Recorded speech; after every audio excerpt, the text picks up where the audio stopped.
Hello Ospreys, welcome to another International Insight on Insight Swoop in 90. I'm Bayla Sparks, here to give you the Inside Scoop on Inside Swoop.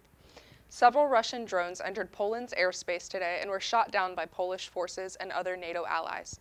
Belarus made a statement that some of the drones were jammed and had lost their course, but many of Europe's leaders believe that this was an intentional move to escalate the war on Ukraine. The incident occurred 3 days after Russia's largest aerial attack on Ukraine. Polish Prime Minister Donald Tusk released information that 19 violations were recorded over 7 hours and 9 crash sites had been found. More information is still being gathered and investigated.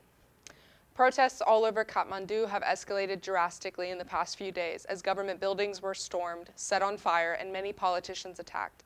Nepalese soldiers were mobilized on Tuesday and are guarding the streets as they attempt to restore control over the capital.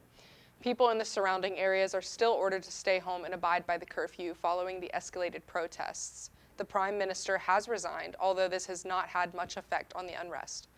And finally, following the Israeli attack on Hamas's political leaders on Tuesday, Qatari forces are investigating the site.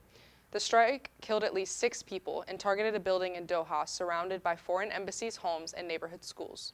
An anonymous Israeli official says that at least 10 bombs were used in the strike.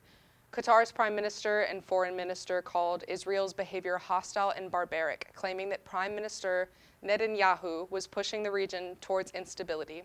Hamas made a statement Tuesday that the targeted top leaders had survived the strike, but 5 lower-level members were killed.